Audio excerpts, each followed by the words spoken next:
Hello my dear students, welcome to our channel Murugan Tech World. Easy to learn, easy to win. இந்த வீடியோவில் நம்ம என்ன பார்க்க போகிறோம் அப்படின்னா subject code CS25C01 computer programming C சப்ஜெக்டோடைய சாப்டர் 1ல் இருக்க சிலபஸில் இருக்க ஒவ்வொரு டாப்பிக்கும் எக்ஸ்ப்ளனேஷன் வீடியோஸ் பார்த்துட்டு இருக்கோம். ப்ரீவியஸ் செஷன் வீடியோஸ்லாம் பார்க்காம இருந்தீங்க அப்படின்னா டிஸ்கிரிப்ஷனில் ப்ளேலிஸ்ட்டோட லிங்க் கொடுத்துருக்கேன், போய் செக் பண்ணி பார்த்துட்டுங்க. ஏன்னா கண்டினியூவேஷன் இருந்தால் தான் உங்களுக்கு புரியும். ஸ்டாட்டிக் பேசிக்லேருந்து கம்ப்யூட்டர்னா என்ன, ப்ரோக்ராமிங்னா என்னன்னு ஃபுல் பேசிக்ஸ்லேருந்து சொல்லி கொடுத்துருக்கேன். ஸோ எல்லாத்தையுமே கண்டினியூவாக பார்த்துக்கிட்டே வந்தீங்கன்னா ப்ளேலிஸ்ட்டில் உங்களுக்கு இன்னும் ஈஸியாக இருக்கும் கேப்சர் பண்ணுறதுக்கு கிளாஸை. ஓகேவா?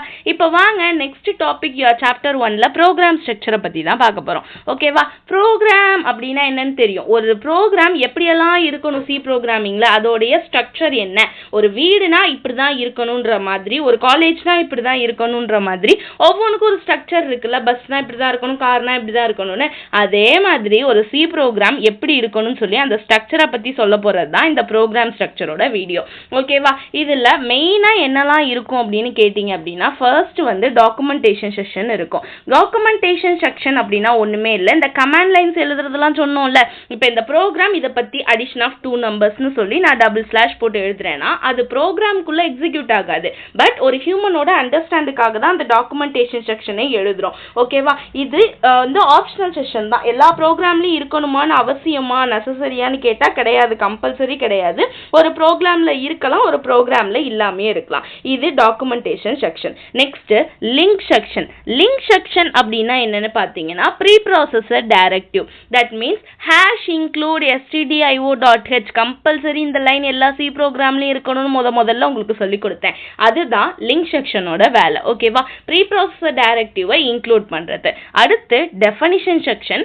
டெஃபனிஷன் செக்ஷன் என்ன பண்ணுன்னு கேட்டிங்க அப்படின்னா ஹேஷ் டிஃபைன். நம்ம எல்லா ப்ரோக்ராம்லையும் இந்த ஹேஷ் டிஃபைன் வருமானு கேட்டிங்கன்னா கிடையாது. தட் மீன்ஸ் ஒரு சில வேரியபிள்ஸ், மேத் ஃபங்க்ஷன் இதெல்லாம் டிஃபைன் பண்ணுறதுக்காக நம்ம எழுதக்கூடிய லைன். இது எல்லா ப்ரோக்ராம்லையும் இருக்காது, பட் வேணுன்ற ப்ரோக்ராமில் கம்பல்சரி இருக்கும். ஓகேவா? அடுத்து குளோபல் டிக்ளரேஷன் செக்ஷன். குளோபல் அப்படின்னா யூனிவர்ஸ். ஓகேவா? அதே மாதிரி ஒரு ப்ரோக்ராமுக்கு ஒரு வேரியபிளோட நேமோ ஏதோ ஒரு விஷயம் நான் டிக்ளேர் பண்ணுறேன்னா அது அந்த ப்ரோக்ராம் முடிகிற வரையும் அதுக்கு அதான் மீனிங்னு இருக்கும். ஓகேவா? அந்த மாதிரி குளோபலாக ஒரு விஷயத்தை ஹோல் ப்ரோக்ராமுக்கும் நான் சொல்லணும் அப்படின்னா அந்த செக்ஷனை வந்து நான் இங்கே தான் வச்சுருப்பேன். ஓகேவா? ஏன்னா அது ஒரு ஃபங்க்ஷன் ஆரம்பிக்கிறதுக்கு முன்னாடியே எழுதிடணும் குளோபல் டிக்ளரேஷன் செக்ஷனை. Okay, next main function. இதுதான் நம்ம சொன்னோமா கம்பல்சரி மெயின் ஃபங்க்ஷன் ஒன்று இருக்கணும். இதுக்கு பேர் ஃபங்க்ஷன் செக்ஷன். இங்கே தான் நம்மளுடைய ப்ரோக்ராம் ஸ்டார்ட்டே ஆகுது. ஓகேவா? இங்கேருந்து தான் நம்ம ப்ரோக்ராம் ஸ்டார்ட் ஆகும். ஸோ அந்த ஸ்டார்ட் பண்ணுறப்ப எப்படி ஸ்டார்ட் பண்ணணும்னு சொன்னோம், கர்லி பிரேஸில் ஸ்டார்ட் பண்ணி கர்லி பிரேஸில் எண்ட் ஆகும்னு சொன்னோமா. அதுதான். அதுக்குள்ளே 2 பார்ட் இருக்குது, declaration part, executable part. That means நம்ம என்ன டிக்ளேர் பண்ண போகிறோமோ வேரியபிள்ஸ்லாம் டிக்ளேர் பண்ணிக்கலாம், அதை எக்ஸிக்யூட் எப்படி பண்ணணும்னு சொல்கிறோமோ அதையும் பண்ணிக்கலாம். ஓகேவா? அவுட்புட் எல்லாம் எழுதுறதுக்கு இதுதான் மெயின் ஃபங்க்ஷன். ஓகேவா? இந்த மெயின் ஃபங்க்ஷனுக்குள்ள சப் ப்ரோக்ராம் செக்ஷன் ஒன்று இருக்கும். எல்லா ப்ரோக்ராம்லையுமா வருமா அப்படின்னு கேட்டால் வராது. ஓகேவா? எல்லா ப்ரோக்ராம்லையும் இருக்காம யூசர் டிஃபைன் ஃபங்க்ஷன் சொல்லி சம் ப்ரோக்ராம்ஸில் மட்டும் எழுதுவோம், அது சப் ப்ரோக்ராம் செக்ஷன். ஓகேவா?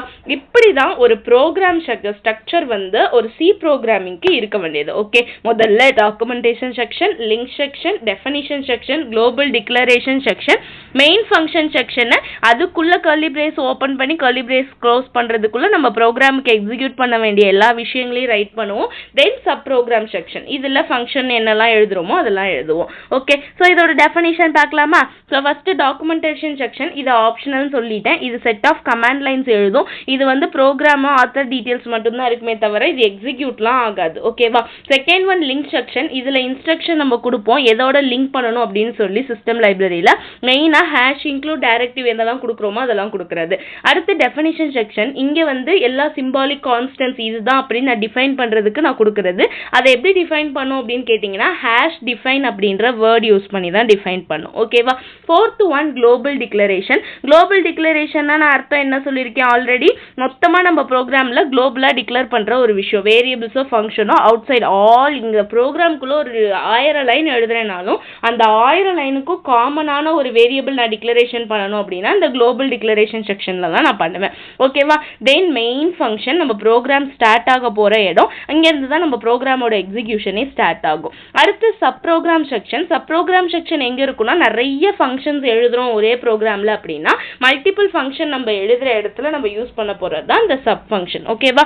மெயின் ஃபங்க்ஷனுக்கு உள்ள அடுத்தடுத்து வர போகிறது. ஓகே, ஸோ இதுதான் டெஃபினிஷன். இப்போ ஒரு எக்ஸாம்பிள் ப்ரோக்ராம் பார்க்கலாமா? ஏன்னா எப்படி நான் வாயில சொல்லிக்கிட்டே இருந்தேன்னா புரியாதுல்ல. ஒரு எக்ஸாம்பிள் ப்ரோக்ராம் பார்த்தா ஈஸியாக புரியும் தானே. இப்போ பார்ப்போம். முதல்ல பாருங்களேன், டிக்ளரேஷன் செக்ஷனுக்கு அடிஷன் ஆஃப் 2 நம்பர்ஸ்னு / போட்டு கமாண்ட் லைன் போட்டு எழுதியிருக்கேனா. ஸோ இப்போ இது என்னது? Declaration section. ஓகேவா? அடுத்து என்ன? Link section. லிங்க் செக்ஷன்னா என்ன சொல்லியிருக்கோம்? ஹேஷ் இன்க்ளூட், இந்த ப்ரீ ப்ராசஸர் டைரக்டிவ் போடுறது. ஓகேவா?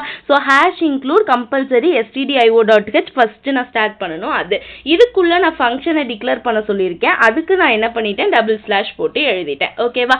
அடுத்து இன்ட், இது குளோபல் டிக்ளரேஷன். இன்ட் ஆட் பண்ண போகிறோம். அது எல்லாமே இண்டீஜரில் தான் இருக்கணும். 2 நம்பர் நான் வாங்க போகிறேன். ஸோ அடிஷன் ஆஃப் 2 நம்பர்ஸ்க்கு ரெண்டுமே எப்படி இருக்கணும் அப்படின்னா இண்டீஜரில் இருக்கணும்னு நான் மென்ஷன் பண்ணி கொடுத்துட்டேன். ஓகே, இப்போ மெயின் ஃபங்க்ஷன் ஆரம்பிக்க போகிறோம். இன்ட் மெயின், கரெக்டாக இன்ட் கம்பல்சரி இன்ட் மெயின் தான் போடுவோம். Okay, so int main curly Brazil நான் ஓப்பன் பண்ணி வச்சுட்டேன். இப்போ உள்ளுக்குள்ளே என்ன பண்ணணும்? எப்போ கர்லி பிரேஸ் நீங்கள் ஓப்பன் பண்ணுறீங்களோ அப்போ உங்களுக்கு என்ன ஆகும்னா இந்த மாதிரி கேப், தட் மீன்ஸ் இண்டென்டேஷன் அப்படின்னு சொல்லுவோம். ஓகேவா? ஸ்பேஸ் வந்து ஆட்டோமேட்டிக்காக ப்ரொடியூஸ் ஆகிடும். ஸோ ஸ்பேஸ் விட்டு தான் நெக்ஸ்ட் நான் எழுதுவேன். நெக்ஸ்ட் பாருங்க, இன்ட் வாங்குறோம். மெயின் ஃபங்க்ஷன் ஓப்பன் பண்ணதுக்கு அப்புறம் நம்ம இண்டென்டேஷன் விட்டதுக்கு இன்ட் எடுத்துக்கிறோம். 2 நம்பர் வாங்க போறோம். அடிஷன் ஆஃப் 2 நம்பர்ஸ்ல நம்பர் 1 num2 அப்படின்னு சொல்லிட்டு 5 10ன்னு வாங்கிறோம். அதை ரிசல்ட்ன்றதுக்குள்ள தான் நம்ம என்ன பண்ண போறோம்? ப்ராசஸ் பண்ண போறோம். அதுக்கான வேரியபிள் ரிசல்ட்னு வச்சிருக்கோம். சி ப்ரோக்ராமிங்ல என்ன சொல்லியிருக்கேன்? ஒவ்வொரு லைன் முடியிறப்பையும் லாஸ்ட்ல என்ன பண்ணணும்? செமிகோலன் வைக்கணும். ஓகேவா? டாட் வச்சு என்ன பண்ணணும்? டாட் வச்சு கீழே கமா போடுறது, இதுதான் செமிகோலன். இந்த செமிகோலன் இல்லாம நம்ம ஒர்க் பண்ணக்கூடாது. ஓகேவா? ஸோ செமிகோலன் வச்சாச்சு. இது ஃபர்ஸ்ட் லைன்ல முடிஞ்சிச்சு. அடுத்து ரிசல்ட்ன்ற வேரியபிள்குள்ள தான் நான் ப்ராசஸ் பண்ண போறேன். என்ன பண்ணணும்? நம்ம ஆட்னு ஒரு ஃபங்க்ஷன் ஆல்ரெடி டிக்ளேர் பண்ணியிருக்கோம். ஆட் எதை ஆட் பண்ணணும்? num1 num2னு 2 விஷயத்தை ஆட் பண்ண போறோம். So num1, num2. ஓகே, இதுதான் ஃபங்க்ஷனை கால் பண்றேன். ஸோ இங்க ஃபங்க்ஷன் டிக்ளேர் பண்ணியிருக்கேன், ஆட்ன்றது ஃபங்க்ஷன், அதை கால் பண்ணிடுறேன். இப்போ பிரிண்ட் பண்ண சொல்லணும்ல அவுட்புட் ஸ்டேட்மெண்ட்டை. printf இந்த டபுள் கொட்டேஷனுக்குள்ள நீங்க எது கொடுத்தாலும் அப்படியே அவுட்புட் ஸ்கிரீன்ல பிரிண்ட் ஆகும். ஸோ சம் ஈக்குவல் டு எந்த ஃபார்மேட்ல என்னோட சம் வேணுமோ அந்த ஃபார்மேட் ஸ்பெசிஃபையர்ல டிஃபைன் பண்ணணும்னு சொல்லியிருக்கேன். ஸோ %d அப்படின்னா இண்டீஜர்ல தான் என்னோட அவுட்புட் வரும்னு அர்த்தம். கமா எதை வச்சு வரும்? இந்த ரிசல்ட்ல தானே அந்த ப்ராசஸிங்கே கொடுத்துருக்கோம். ஸோ நான் என்ன பண்ணும்? இந்த ரிசல்ட்டை ப்ராசஸ் பண்ணி தான் நமக்கு கொடுக்க போகுது. ஸோ நான் கமா ரிசல்ட் அப்படின்னு சொல்லிட்டு நான் மென்ஷன் பண்ணியிருக்கேன். ஓகேவா? ரிசல்ட் மென்ஷன் பண்ணியாச்சா? ஃபைனலாக ரிட்டர்ன் 0 என்ன பண்ணணும்னு சொல்லியிருக்கோமா? நமக்கு நம்ம ப்ரோக்ராமை டெர்மினேட் கரெக்டாக சக்ஸஸ்ஃபுல்லாக நம்ம ப்ரோக்ராம் எக்ஸிக்யூட் ஆகி டெர்மினேட் ஆகுதுன்னு சொல்றதுக்கு result simple. Okay, return 0. Okay, so எழுதிட்டு நான் என்ன பண்ணிட்டேன்? க்ளோஸ் பண்ணிட்டேன். இப்போ என்ன பண்ணியிருக்கோம்? நம்ம ஃபங்க்ஷன் தான் கால் பண்ணியிருக்கோம். ஸோ ஃபங்க்ஷனை தான் நான் இங்கே ஆடுன்ற ஒரு ஃபங்க்ஷனுக்குள்ள தான் இதெல்லாம் ரைட் பண்ணியிருக்கேன். அப்போ அந்த ஃபங்க்ஷனை நான் டிஃபைன் பண்ணணும்ல. இங்கே ஒரே ஒரு மிஸ்டேக் இருக்கு, மார்க் பண்ணிக்கோங்க. என்ன அப்படின்னா, ஒன்று எங்கே நீங்கள் ஃபங்க்ஷனுக்கு டிஃபைன் பண்ணுறப்ப 2 நம்பரை நான் num1 num2னு வாங்கியிருக்கேன்னா இங்கேயும் num1 num2னு மென்ஷன் பண்ணணும். num1 + num2னு போடணும். இல்லைனா இங்கே ஏபினா இங்கே அடிச்சுட்டு num1க்கு பதிலாக ஏபி போட்டுக்கோங்க, இங்கேயும் ஏ போட்டுக்கோங்க, பி போட்டுக்கோங்க. ஓகேவா? அது மட்டும் சின்ன மிஸ்டேக் மாற்றிக்கோங்க. ஸோ இன்ட்டு ஆட் பண்ணுறேன். எதை ஆட் பண்ணணும்னா int a int bன்னு ஆட் பண்ணணும். ஓகேவா? இதுதானே ஃபங்க்ஷனே. ஸோ ரிட்டர்ன் என்ன ஆக்சுவலாக ஆட் பண்ணணும்னு அர்த்தம்? a + bன்னு அர்த்தம். ஸோ a + bன்னு போட்டுட்டு இப்போ என்ன பண்ணிடுறேன்? ப்ரோக்ராமுக்கு நான் திரும்ப மெயின் ஃபங்க்ஷனுக்குள்ளே எழுதுறத நான் க்ளோஸ் பண்ணிடுறேன். ஓகேவா? ஸோ இவ்வளோ தான். ஸோ எங்கே ஆரம்பிக்கிறோம் அப்படின்றது இன்ட் ஆடு நீங்கள் ஆரம்பிக்கிறது. ஸோ இன்ட் ஆடு என்ன எடுத்துக்கிறோமோ அதுக்கு ஓப்பன் பண்ணியாச்சு. தென் அதுக்குள்ளே என்ன ஃபங்க்ஷன் எழுதுகிறோமோ a + b அதை க்ளோஸ் பண்ணிட்டேன். Okay, so this is the example program. இதை வச்சு என்ன பண்ணணும் அப்படின்னா எல்லாத்தையுமே இந்த ப்ரோக்ராம் ஸ்ட்ரக்சரில் நம்ம கொடுத்துருக்க எல்லா விஷயங்களையும் டிஃபைன் பண்ணுற மாதிரி ஒரு எக்ஸாம்பிள் ப்ரோக்ராம் எழுதியிருக்கோம். ஓகேவா? என்னென்ன வந்திருக்கு? டாக்குமெண்டேஷன் செக்ஷன் வந்துருச்சு, லிங்க் செக்ஷன் வந்துருச்சு, டிக்ளரேஷன் குளோபல் டிக்ளரேஷன் வந்துருச்சு, டிஃபைன் மட்டும் தான் நம்ம சொல்லலை, ஃபங்க்ஷன்ஸ் எழுதிட்டோம், மெயின் ஃபங்க்ஷன் போட்டோம், சப் ஃபங்க்ஷன் எழுதிட்டோம். இப்படி தான் ஒரு ப்ரோக்ராம் இருக்கணும்னு சொல்லிட்டு அதுக்கான எக்ஸாம்பிளும் எழுதிட்டோம். ஓகேவா? இது ரொம்ப ரொம்ப ஈஸி தான். ஓகே, நெக்ஸ்ட் வீடியோவில் நெக்ஸ்ட் டாபிக் பார்க்கலாம் இந்த யூனிட்லே. இந்த வீடியோ பிடிச்சிருந்தா மறக்காம லைக் பண்ணுங்க, உங்க ஃப்ரெண்ட்ஸுக்கும் ஷேர் பண்ணுங்க. முருகன் டெக் வேர்ல்ட் சேனலை சப்ஸ்கிரைப் பண்ணிக்கோங்க, பக்கத்தில் இருக்க பெல் ஐக்கானையும் கிளிக் பண்ணிக்கோங்க. அப்பதான் நான் போடுற வீடியோஸ் உடனே நோட்டிஃபிகேஷனாக உங்க மொபைலுக்கு வரும். This is Jayashree signing of.